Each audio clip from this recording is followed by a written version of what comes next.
දෙනාට තෙරුවන් සරණයි. දුවේ පුතේ අද ඔයාලා 5 ශ්‍රේණියේ සිට 6 ශ්‍රේණියට සමත් වෙලා අධ්‍යාපන ක්‍රමයේ වෙනසක් දකින්න තමයි අපි හදන්නේ. මොකද්ද? 5 ශ්‍රේණියේ අපි එකම ගුරු මවක් ගුරු පියෙක් යටතේ අධ්‍යාපනය ලැබලා මේ වෙනකොට ඔයාලා 6 ශ්‍රේණියේ විවිධ විෂය ධාරා ඔස්සේ විවිධ ගුරු මෑණිවරුන් පියවරුන් යටතේ අධ්‍යාපන ලබන තමයි අපි සූදානම් වෙලා ඉන්නේ. එතකොට දුවේ පුතේ අද මම කරන්න බලාපොරොත්තු වෙන්නේ 6 ශ්‍රේණියට අදාළ ගණිතය විෂය ධාරාවේ කොටසක්. බලන්න මම පොඩි කවියක් කියන ඔයාලා හොඳට ඒ කවියට ඇහුම්කම් දෙන්න. පොඩි අක්කගේ වලලු රවුම් බයිසිකලේ රෝදරව් හඳ මාමගේ මූණ රවුම් අපිත් අඳිමු රවුම් රවුම් අපිත් අඳිමු රවුම් රවුම්. එතකොට පුතේ මොකද්ද මන් දැන් මේ කවියෙන් කිව්වේ? මම කිව්වා පොඩි අක්කගේ වලලු රවුම්. මේ බලන්න පොඩි අක්කගේ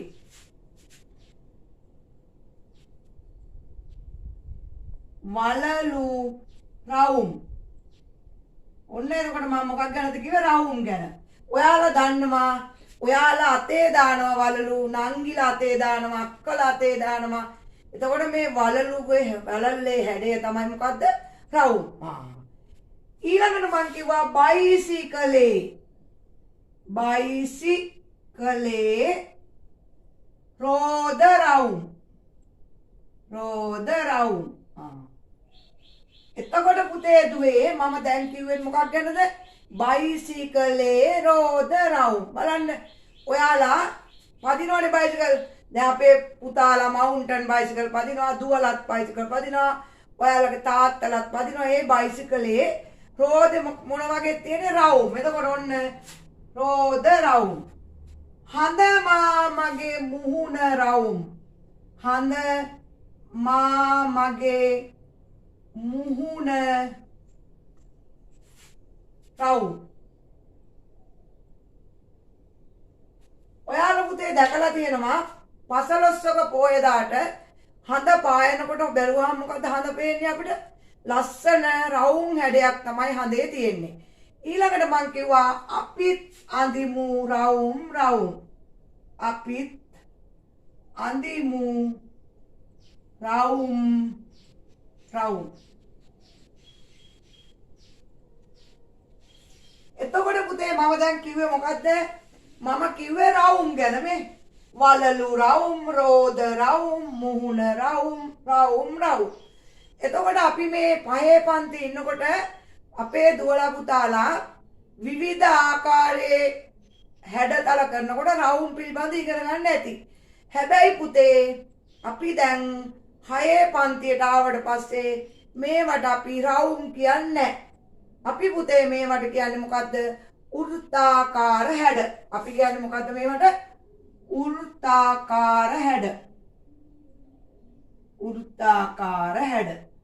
එතකොට මේ වෘත්තාකාර හැඩ කියන නමට අපි කියනවා වෘත්ත කියලා. එතකොට පුතේ අපේ අද පළවෙනි පාඩම. එතකොට අපේ 6 ගණිතය පොතේ පළවෙනි පාඩම තමයි පුතේ වෘත්ත.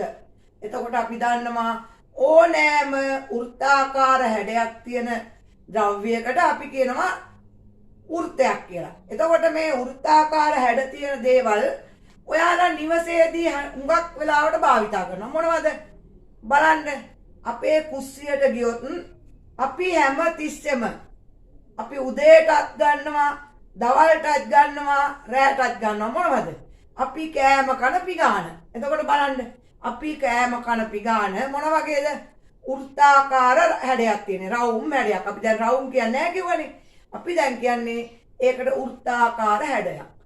අපිට ඉතාමත්ම සමීප දෙයක් තමයි තව අපි වතුර බොන කෝප්පය. කෝප්පේ කට බලන්න.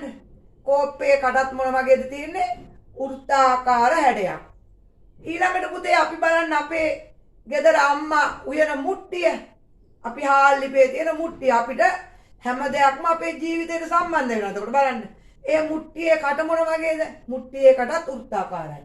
ඊළඟට අපි අපේ ගෙදර සාලෙට ගියොත් බලන්න. ඔයාලා දැකලා තියෙනවා ඔරලෝසු තියෙනවා වෘත්තාකාර මුහුණක් තියෙන. වෘත්තාකාර මුහුණක් තියෙන ඔරලෝසු තියෙනවා. ඊළඟට වෘත්තාකාර මුහුණක් තියෙන විසිතුරු පින්තූර තියෙන අපේ සාලේ ඉල්ලලා.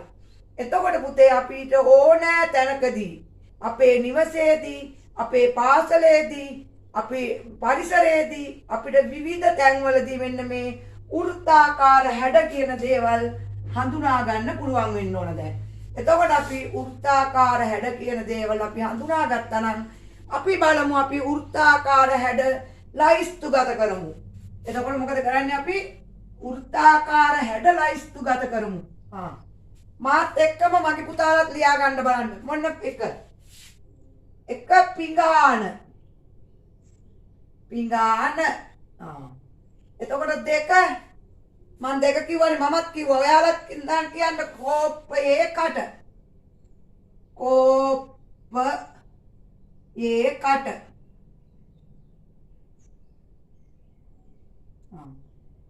ඊළඟට අපේ අම්මා ගෙදරදී භාවිතා කරන පෙනේරය.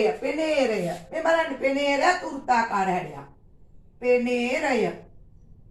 ඊළඟට පුතේ ඔයාලා නිතර පාවිච්චි කරනවා වෘත්තාකාර හැඩ ඇති කාසි.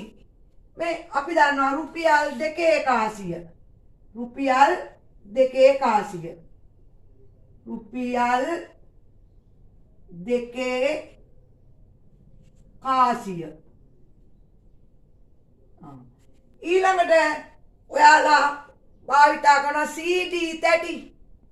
පුතාලා දුවලා හැම නිතරම ඒවා පාවිච්චි කරනවා දැකලා තියෙනවා. අපි ඒකට ලියමු CD තැටි.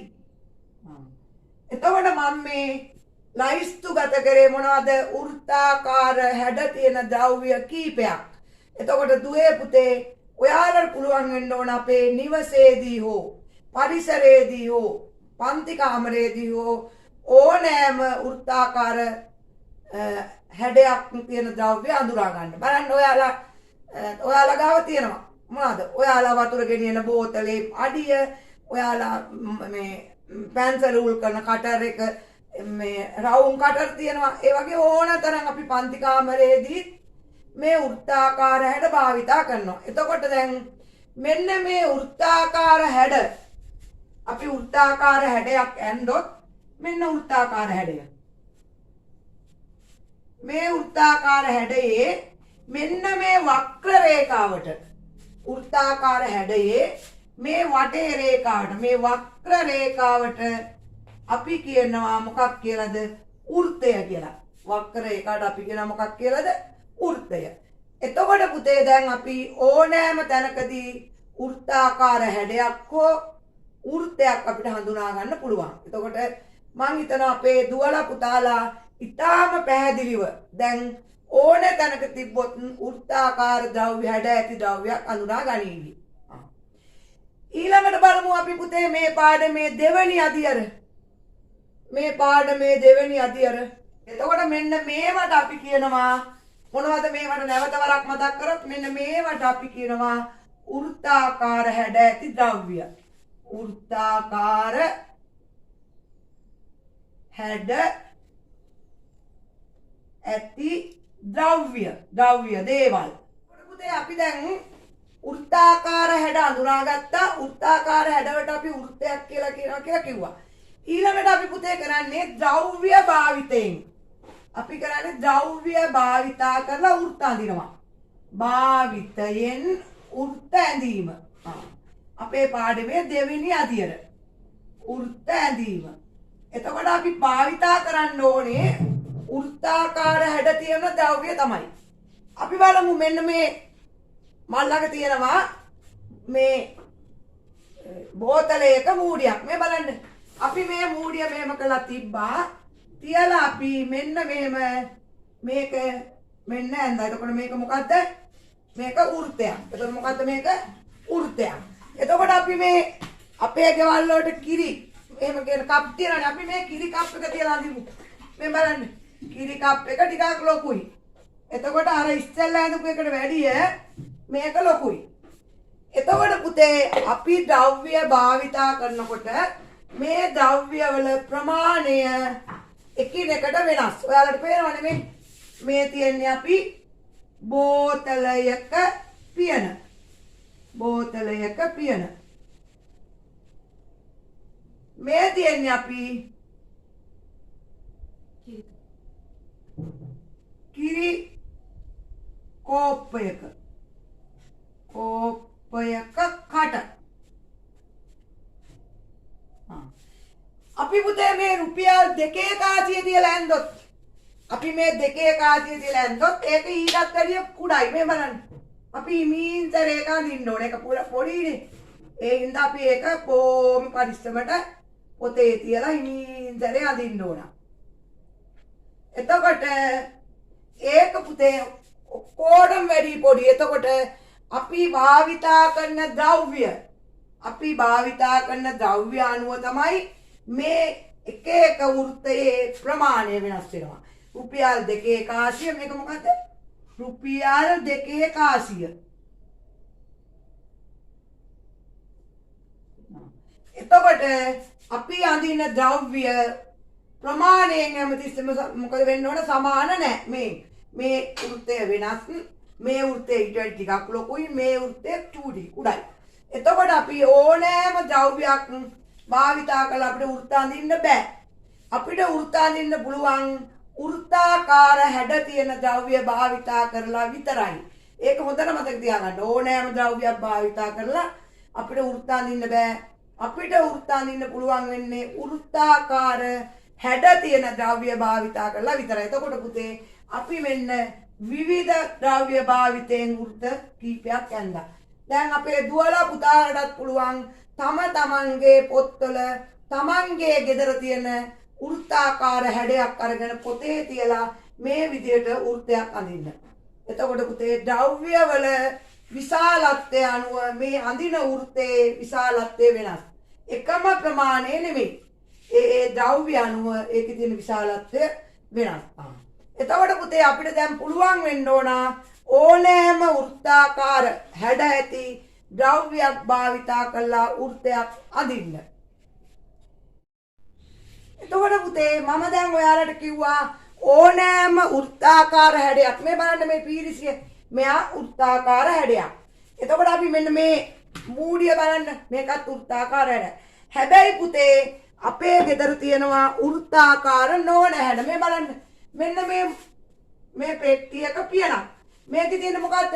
මේකේ වෘත්තාකාර හැඩයක් නැහැ. එතකොට මේකේ තියෙන්නේ වෙනස් හැඩතලයක්. එතකොට අපිට පුතේ මේ වගේ ද්‍රව්‍ය භාවිතා කරලා වෘත්ත අඳින්න බෑ. එතකොට අපි වෘත්ත අඳින්න ඕනේ වෘත්තාකාර හැඩම භාවිතා කරලා. හරි. ඒක දැන් අපේ දුවලා පුතාලට පැහැදිලිව තේරෙන්නේ නැති.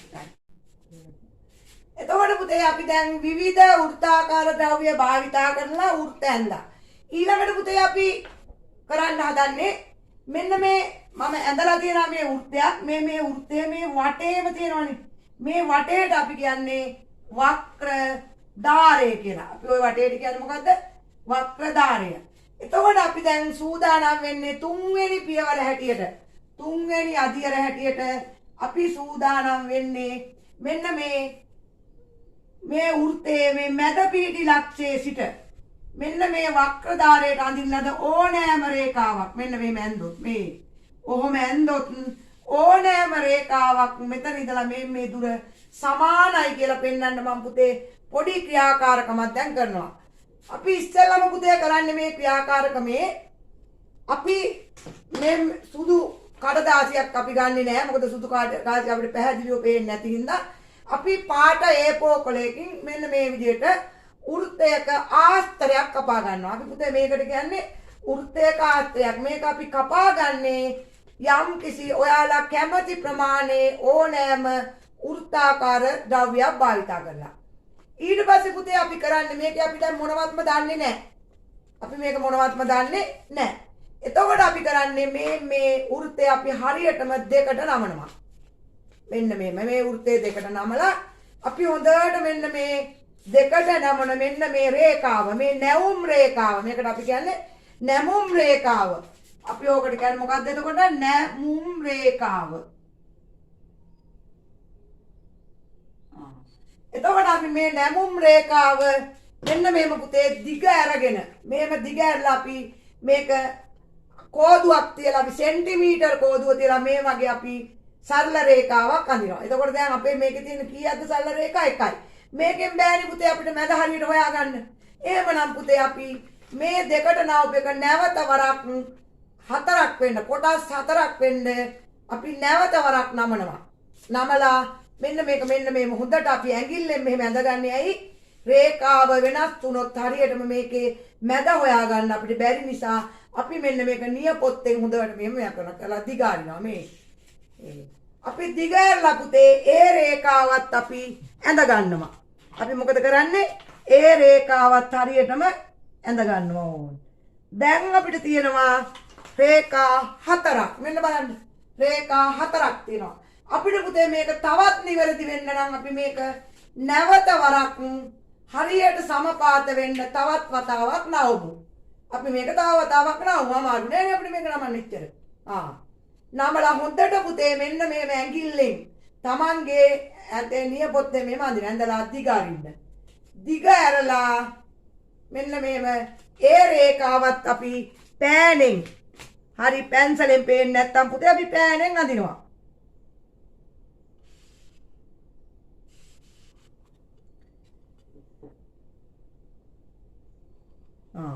එතකොට පුතේ ඔයාලට පේනවා ඔන්න දැන් මම අඳිපු රූපය මෙන්න මෙතන මන් තිබ්බා මේ. ඒ තියනකොට ඔයාලට පේනවා මෙන්න මේ රේඛා මේ සල්ල රේඛා සේරම මුණ ගැහිලා තියෙන්නේ මෙන්න මෙතනදී මේ මං එතන තිතක් තිබ්බා මෙන්න. මේ මෙතනදී තමයි ඒ රේඛා සියල්ලම හමු වෙලා තියෙන්නේ. එහෙමනම් පුතේ අපි කරන්නේ සෙන්ටිමීටර් කෝදුව අරගෙන අපි මෙන්න මෙතන ඉඳලා මෙතෙන්ට දුර මනිනවා. ඊළඟට මෙතන ඉඳලා මෙතෙන්ට දුර මනිනවා. මේ ඔක්කොම අපි දුර මනිනවා. අපි දුර ඔයාලට මේක පුළුවන් පුතේ පොත දැන් මේක ඇඳගත්තට පස්සේ මේක පොතේ අලවන්න ඉස්සෙල්ලා අපි මේක මෙහෙම තියලා පොත උඩ තියලා මනිනවා. මැනලා බලනකොට අපිට පේනවා මෙන්න මේ මැද ලක්ෂයේ සිට මේ වක්‍රධාරයට තියෙන සෑම දුරක්ම සමානයි. එතකොට මොකද්ද කියන්නේ? මැද ලක්ෂයේ සිට වක්‍රධාරයට ඇති දුර සෑම විටම සමානය. එතකොට අපි මේ ක්‍රියාකාරකම ඉගෙන ගත්තේ ඕනෑම වෘත්තයක මැද ලක්ෂයේ සිට මේක අපි මධ්‍ය ලක්ෂය කියමු. මේකට පුතේ නමක් කියනවා. ඔයාලට ඒ නම දැම්ම කියලා දෙන්න බෑ. ඒ හින්දා අපි මේකට කියමු මැද ලක්ෂය නැත්නම් මධ්‍ය ලක්ෂය. මේ මධ්‍ය ලක්ෂයේ සිට මෙතෙන්ට තියෙන මේ ඔක්කොටම වක්‍රධාරයේ තියෙන දුර සමානයි කියලා තමයි පුතේ අපි මේ ක්‍රියාකාරකමෙන් ඉගෙන ගන්න වෙන්නේ. එතකොට පුතාලට පුළුවන් විවිධ ද්‍රව්‍ය. ඒ කියන්නේ එක මේ ප්‍රමාණය මීට කුඩා ප්‍රමාණය මීට තව විශාලයේ වරන් නවලා බලන්න පුළුවන්. නවලා බැලුවාම අපිට හැම වෘත්තයකම මෙන්න මේ වගේ මැද ලක්ෂයේ සිට මේ වක්‍රධාරයට තියෙන දුර හැමතිස්සෙම සමානයි. එතකොට ඔයාලට පුළුවන් මේ ඕන තරම් මේ වෘත්තයේ පුතේ තව ඕන තරම් සරල ධාර අඳින්න පුළුවන්. අපිට වෘත්තයක ඕන තරම් සරල ධාර ඇඳලා මේක තව දුරටත් අපිට හරියටම නිවැරදි කරගන්න පුළුවන්. එතකොට දැන් අපේ දුවලා පුතාලා ඉගෙන ගත්තා ඕනෑම වෘත්තයක මැද ලක්ෂයේ සිට වක්‍රධාරයට ඇති දුර සෑම විටම සමානයි කියලා තමයි අපි පුතේ මේ ක්‍රියාකාරකමෙන් ඉගෙන ගත්තේ. එතකොට මේ ක්‍රියාකාරකම අපේ දුවලා පුතාලා සේරම කරාට පස්සේ මේක අපි පොතේ අලව ගන්නවා. එතකොට අපිට හැමතිස්සෙම අපිට ඕනනම් දාන්න පුළුවන් මෙතන. මෙතන ඉඳන් මෙතෙන්ට දුර ඕනනම් අපිට දාන්න පුළුවන් සෙන්ටිමීටර් කොච්චරද? අපි බලමු සෙන්ටිමීටර් කීයක් තියෙනවද කියලා මේකේ. එක එක්කෙනාගේ එක එක ප්‍රමාණ තියෙනවා. මේකේ තියෙනවා පුතේ සෙන්ටිමීටර් 8ක්. මේ එකක දිග සෙන්ටිමීටර් 8යි. අපි ලිව්වනේ මේ සෙන්ටිමීටර් 8යි. ඒතර මෙයාත් අපි මැන්නනේ. මෙයාත් සෙන්ටිමීටර් 8යි. එතකොට අපිට මෙන්න මේ කොහොම අපි පොතේ අලව ගත්තට පස්සේ අපිට හැමතිස්සෙම මතක් වෙනවා මේ මැද ලක්ෂයේ සිට මේ වක්‍රධාරයට තියෙන ඕනෑම දුරක් සමානයි. එතකොට අපි මේකේ වැඩි දුර අධ්‍යයනය ඔයාලට 7 පන්තියේදී ලැබෙනවා. ඒ හින්දා අපි දැනගන්න ඕන මෙන්න මේ මැද ලක්ෂයේ සිට වක්‍ර ධාරයට තියෙන දුර හැම විටම සමානයි කියලා. හරි. එතකොට පුතේ අපි දැන් ඒ ටිකත් ඉගෙන ගත්තා. ඊළඟට පුතේ අපි යමු 4 වෙනි අදියරට. දැන් අපි පාඩම වෘත්තය හඳුනාගත්තා. වෘත්තාකාර හැඩාශ්‍රිතයෙන් ද්‍රව්‍ය භාවිත කරලා වෘත්ත අඳින්න ඉගෙන ගත්තා. ඊළඟට අපි වෘත්ත ආස්තරයක් කපාගෙන වෘත්තයක මැද ලක්ෂය හොයාගත්තා ඉස්සෙල්ලා. අපි ඒක නමලා මැද ලක්ෂය හොයාගත්තා. මැද ලක්ෂයේ සිට වක්‍ර ධාරයට තියෙන දුර සෑම විටම සමානයි කියලා අපි දැන් ඉගෙන ගත්තා ක්‍රියාකාරකම තුලින්. අපි ක්‍රියාකාරකම තුලින් තමයි ඒක ඉගෙන ගත්තේ. ඊළඟට පුතේ අපි ඉගෙන ගන්නේ 4 වෙනි අදියරට වෘත්තයක පෙදෙස් හඳුනා ගන්නවා. පෙදෙස් හඳුනා ගැනීම. ඔන්න අපි ඊට පස්සේ කරන්නේ වෘත්තයක් අඳිනවා. අපි මොකද කරන්නේ? වෘත්තයක් අඳිනවා. මෙන්න අපි වෘත්තයක් අඳිමු. වෘත්තයක් ඇඳා මේ වෘත්තයේ මෙන්න මේ වෘත්තය මේ කෑමකට මොකද කියේ වක්‍ර ධාරය. එතකොට මම මෙන්න මේ වක්‍ර ධාරයේ මම ලක්ෂයක් ලකුණා. ඔන්න ඒ මෙතන ලක්ෂයක් ලකුණු කරා B. ඔන්න ඒ ලක්ෂ දෙක කොයි තියෙන්නේ වක්‍ර ධාරය මත. මෙන්න මේ හරිය මන් දැම්මා. මෙයා අපි කිව්ව x කියලා. මෙයා අපි කිව්ව y කියලා. ඔන්න ලක්ෂ 4යි. මම මේ හරියට ලකුණු කරනවා. මේ p ලක්ෂය q ලක්ෂය. එතකොට පුතේ මම මේ ඇඳලා තියෙන වෘත්තයේ ප්‍රදේශ 3ක් තියෙනවා. මේ බලන්න. මෙන්න මේ වක්‍ර ධාරය මත කියන එකට අපි කියනවා වෘත්තය මත.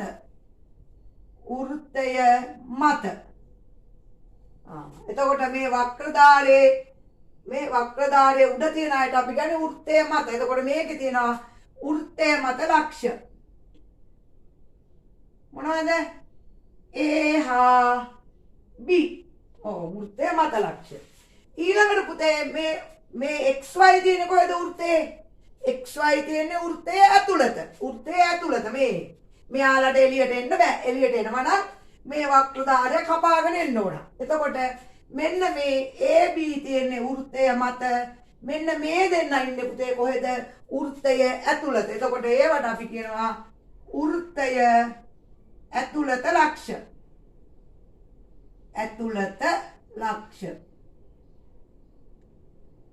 මොනවාද වෘත්තය ඇතුළේ තියෙන්නේ මේකේ? x හා y. එතකොට අපි කියනවා x හා y. ඊළඟට තියෙනවා පුතේ මේ වෘත්තයට පිටින් මේ ධාරය මතත් නෙවෙයි, වෘත්තය ඇතුළෙත් නෙවෙයි, වෘත්තයට පිටින්. එතකොට අපි ඒවට කියනවා වෘත්තය පිටත පිහිටි ලක්ෂ. ඒ ලක්ෂ දෙක මොනවාද? P සහ Q.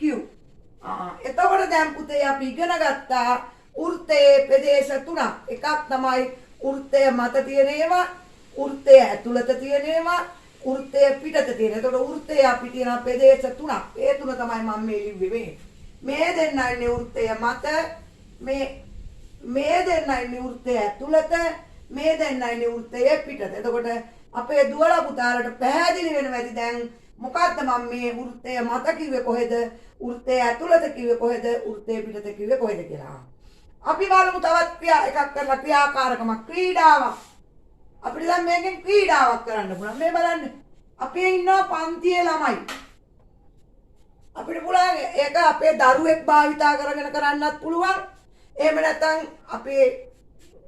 අපිට ගුරුවරයාට කරන්නත් පුළුවන්. මේ අපි යනවා පන්තියෙන් පිටතට. අපි පන්ති කාමරයෙන් පිටතට යනවා. අපි ගිහින් පන්ති කාමරයේ පිටත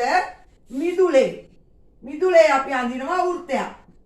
ඔන්න ඔහොම අපි වෘත්තයක් අඳිනවා පිටත මිදුලේ. එතකොට දැන් අපේ දරුවෝ ඉන්නේ කොහෙද? මේ වෘත්තය ඇතුළේවත් පිටවත් කොහෙවත් නෙවෙයි. දරුවෝ ඉන්නේ මේ එළියේ. මේ වෘත්තය ඇඳලා මේ අපි එළියට ගිහින් බිම අපි හොඳට පැහැදිලි තැනක අපේ පාසලේ තියෙන ඕන තරම් පැහැදිලි තැන අපි කියන වෘත්තයක් ඇඳලා.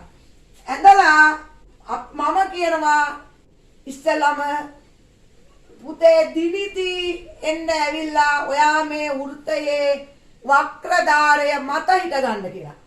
එතකොට දිනිති මොකද කරන්නේ? දිනිති ඇවිල්ලා මෙන්න මේ වක්‍රධාරය මත හිට ගන්න. ඔන්න දිනිති හිට ගත්තා. මෙයාගේ නම මොකද්ද? දිනිති. ඊළඟට මං කියනවා තාවලාමේකට සච්චිදු වෙන්න ඇවිල්ලා පුතේ වෘත්තය ඇතුළත හිට ගන්න. එතකොට මොකද කරන්නේ? සච්චිදු ඇවිල්ලා දැන් දන්නවා. උදාලා දුර ඔක්කොම දැන් දන්නවා. මත දන්නවා. ඇතුළත දන්නවා. පිටත දන්නවා.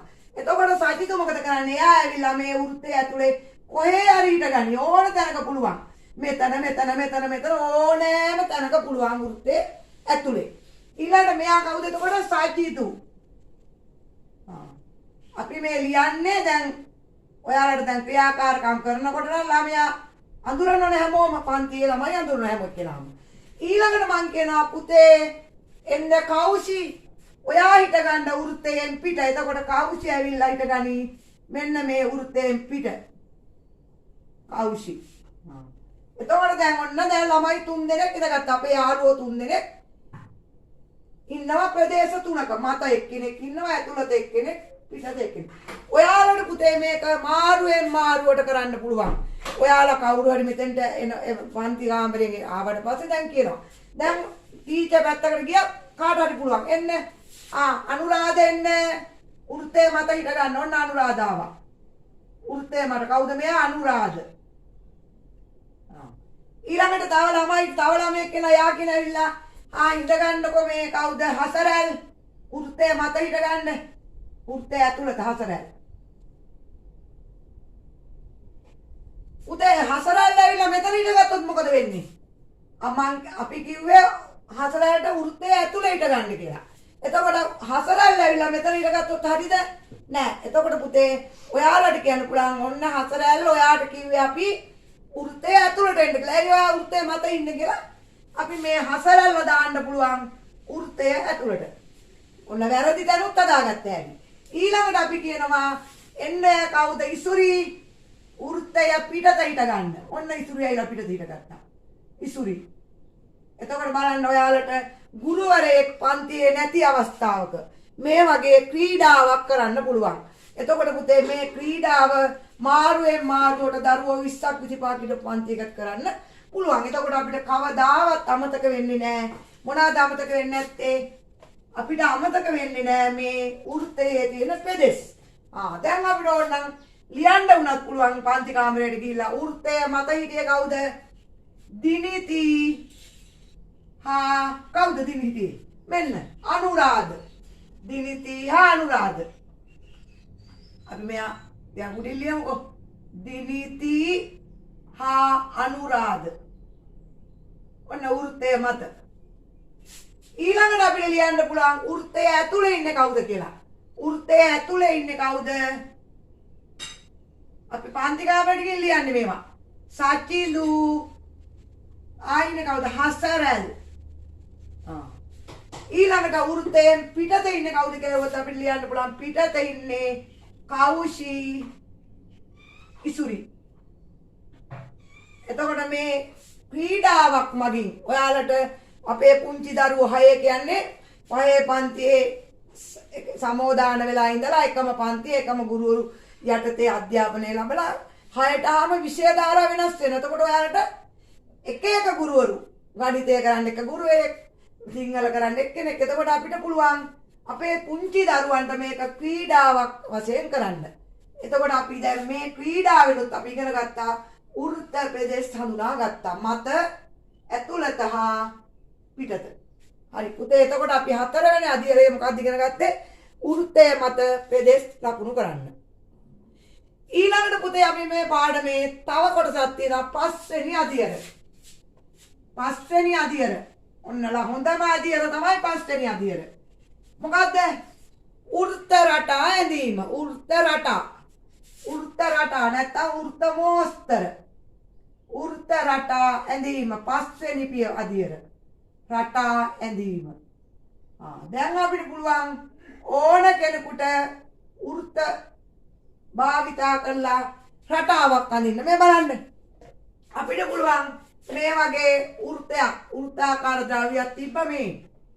ඇඳ මේ වෘත්තයක් මේ බලන්න මේ වෘත්තයක් ඇඳලා අපිට පුළුවන් මේකේ ඕනෑම මොස්තරයක් අඳින්න මේ අපි අඳිනවා මෙන්න ඕන් ඇඳා ඊළඟට මෙන්න ඇඳා මේන් ඔහොම ඇඳා මෙහෙම ඇඳා ඕන් දැන් වෘත්ත මොස්තරයක් පුළුවන් නේ අපිට අඳින්න ඕන කෙනෙකුට අඳින්න පුළුවන් ඊළඟට අපි තව එකක් ගන්නවා තව වෘත්තාකාර ද්‍රව්‍යයක් තිබ්බා වෘත්තාකාර ද්‍රව්‍ය මෙහෙම ඔහොම තියලා අපි මේකේ අඳිනවා අපිට මලක් නෙළුම් මලක් නැත්නම් මොනවා හරි මලක් ඇඳගෙන මේ බලන්නකෝ ඔන්න ඇඳ මෙහෙම ඊළඟට ඇඳ මෙහෙම ඊළඟට ඔහොම ඇඳ තව ඔන්න මේ පැත්තට තොමනින් ඔන්න මලක් එතකොට අපිට පුළුවන් එහෙම නැත්තම් මෙන්න මේ මෙයා තියලා මේ අපිට මේ එකම වෘත්තාකාර ද්‍රව්‍ය තියලා මේ ඔන්න ඇඳ මේ බලන්න වෘත්තාකාර ද්‍රව්‍ය එකක්ම තියලා අඳින්න පුළුවන් මේ බලන්න ඔන්න අපි අඳින වෘත්ත රට නැත්තම් මෝස්තර මේ ඕන් අපිට ඇඳ මේ එකම වෘත්තාකාර ද්‍රව්‍ය තියලා වෘත්ත හැඩ තියලා මෙන්න අපිට ලස්සනට අඳින්න පුළුවන් එතකොට පුතේ අපිට පුළුවන් වෙන්න ඕන ඔයාලා චිත්‍ර අපේ දරුවෝ ඉන්නවා ලස්සන චිත්‍ර අඳිනවා එතකොට එයාලට අඳින්න පුළුවන් වෙන්න ඕන ඕනෑම වෘත්ත රටාවක් අපි බලන්න අපේ දරුවෝ ඇඳගෙන යන ගවුම් බලන්නකෝ සමහර ගවුම් වල ලස්සන වෘත්ත රටා තියෙනවා සමහර කමිසවලක් තියෙන වෘත්ත රටා ඒ වගේ අපේ රෙදි පිළිවෙල විවිධාකාර වෘත්ත රටා ඔයාලා දැකලා ඇති ඔයාලට උගන්න ගුරු මෑණිවරුන්ගේ සාරි වල බලන්න අද ඉඳලා පොඩක් අවධානයෙන් බලන්න පාසලේදී අඳින සාරි වලක් තියෙනවා එක එක වෘත්තාස්තිත රටා තියෙන සාරි. එතකොට අපි හැම නිතරම අපේ ජීවිතේට මේවා සම්බන්ධ වෙනවා. එතකොට පුතේ අපි පන්සලකට යමු. අපි පන්සලට ගියාම ඔයාලා දැකලා දිනවා පන්සලේ බුදුගේ ඇතුලේ විහාරයේ ඇතුලේ උඩ ලස්සනට විවිධ වෘත්තාකාර මොස්තර ඇඳලා තියෙනවා. ඊළඟට බලන්න වෙසක් කාඩ්පත් මේ බලන්න මම මේ ඔයාලට ගෙනාව පෙන්නන්න සුබ පැතුම් පතක් මේ බලන්නකො මේ සුබ පැතුම් පතේ තියෙනවා මේ බලන්න වෘත්ත මොස්තර තියෙනව නේද කොච්චර තියෙනවද බලන්න මේ වෘත්තාකාර මොස්තර මේකේ වෘත්තාකාර මොස්තර කොච්චර තියෙනවද එතකොට මේක සුබ පැතුම් පතක් මේ සුබ පැතුම් පතේ බලන්න වෘත්ත ආශ්‍රිත රටා කීයක් තියෙනවද ඊළඟට මේ බලන්න ඔයාලා අහලා ඇති රත්නමාලී යන්ත්‍රය කියලා අපි උදේ පිරිත් යනකොට හැමතිස්සෙම කියන්නේ මේ බලන්න මේ රත්නමාලී යන්ත්‍රය නිර්මාණය කරලා තියෙන්නේ කොහොමද කියලා වෘත්තයක් ඇතුලේ මේ බලන්න වෘත්තයක් ඇතුලේ තමයි එතකොට අපිට අපේ බුද්ධාගමටත් වෘත්ත කියන පාඩම අයිති වෙනවා එතකොට අපි චිත්‍ර අඳිනකොට චිත්‍ර වලටත් ඒ පාඩමයි තියෙනවා එතකොට අපිට ඕනෑම වෘත්තාකාර ද්‍රව්‍ය වෘත්ත භාවිතා කරලා මේ වගේ මොස්තර අඳින්න පුළුවන් රටා අඳින්න පුළුවන් අපේ දරුවෝ ඉන්නවා දක්ෂ අය චිත්‍ර වලට එතකොට එයාලට පුළුවන් විවිධ ලස්සන මොස්තර අඳින්න එහෙමනම් දුවේ පුතේ අද දවසේ වෘත්ත කියන පාඩම යටතේ අධ්‍යයන 5කින් ඔයාලට මම මේ පාඩම මෙතෙක් වෙලා ගෙන දැක්වුවා එතකොට මම හිතන්නේ මේ වෘත්තය කියන්නේ මොකද්ද වෘත්ත ද්‍රව්‍ය භාවිතා කළ වෘත්ත අඳින්නේ කොහමද එතකොට කියලා අපි දැන් අපිට යම්කිසි අවබෝධයක් ලැබෙන්න ඇති මොකද්ද අපි කරේ ඉස්සෙල්ලාම කරේ එක වෘත්තය හඳුනාගත්තා වෘත්තය හඳුනා ගැනීම අපි වෘත්ත හඳුනාගත්තා වෘත්තාකාර හැඩ හඳුන් ඉස්සර හඳුනාගෙන වෘත්තය හඳුනාගත්තා ඊළඟට පුතේ අපි දෙවණියට කරේ වෘත්ත භාවිතා කරලා වෘත්තාකාර නැත්තම් වෘත්තාකාර ද්‍රව්‍ය භාවිතයෙන් වෘත්ත ඇඳා භාවිතයෙන් වෘත්ත ඇඳීම එතකොට අපි වෘත්තාකාර ද්‍රව්‍ය විතරයි භාවිතා කරන්නේ වෘත්ත ඇඳෙන්න මං කිව්වා වෙන හැඩතල භාවිතා කරන්න බෑ අපිට එතකොට ඊළඟට අපි තුන්වෙනි අධ්‍යයනයේදී කරේ මොකද්ද අපි තුන්වෙනි අධ්‍යයනයේදී කරේ වෘත්තයක මැද ලක්ෂයේ සිට වක්‍රධාරයට ඇති දුර සමාන බව පෙන්වීම. බව පෙන්වීම තමයි කරේ අපි ක්‍රියාකාරකමක් කරා මතක ඇති. අපේ දරුවෝ ඒ ක්‍රියාකාරකමත් නිතරම ගෙදරින් කරලා තවසරයක් බලන්න. හතරවෙනි කර අපි කරේ වෘත්තයේ පෙදෙස් හඳුනාගත්තා. හඳුනා ගැනීම. ඊළඟට අපි කරේ පුතේ වෘත්ත රටා නිර්මාණය කරා. වෘත්ත රටා නිර්මාණය කිරීම. අපේ පුතේ පළවෙනි පාඩම 6 ශ්‍රේණියේ පළවෙනි පාඩම වෘත්ත. එතකොට වෘත්ත කියන එක අපි අධ්‍යයන 5කින් තමයි අපේ පොඩි දරුවන්ට අද දවසේ මම හඳුන්ලා දුන්නේ. මම හිතනවා දුවේ පුතේ ඔබ සියලු දෙනාම මේ පිළිබඳ යම් කිසි අවබෝධයක් අරගන්න ඇති. අරගෙන මේ ඔබ සියලු දෙනාම මේ පිළිබඳ අවබෝධයක් අරගෙන ඒ අවබෝධය තුලින් තවත් කෙනෙකුට මේ පණිවිඩය දීලා ඔබගේ අධ්‍යාපනය 6 පන්තියේ පළවෙනි පාඩම පිළිබඳ යම් කිසි අවබෝධයක් ලබාගෙන ඉතිරි වැඩ කටයුතු කරගෙන යාමට ඊළඟට අපි එක පාඩමින් නෙවෙයි ඊළඟට තවත් 6 ශ්‍රේණියේ පාඩම් තියෙනවා. ඒ පාඩම් කරගෙන යාමට ඔබ සියලු දෙනාගේම සහයෝගය මට ලබා දෙන්න. මමත් ඔබ සියලු දෙනාට සහයෝගය ලබා දෙනවා. එහෙනම් දුවේ පුතේ අද දවසේ අපේ පාඩම මෙතනින් අපි අදට නිමා කරමු. ඔබ සියලු දෙනාට තෙරුවන් සරණයි.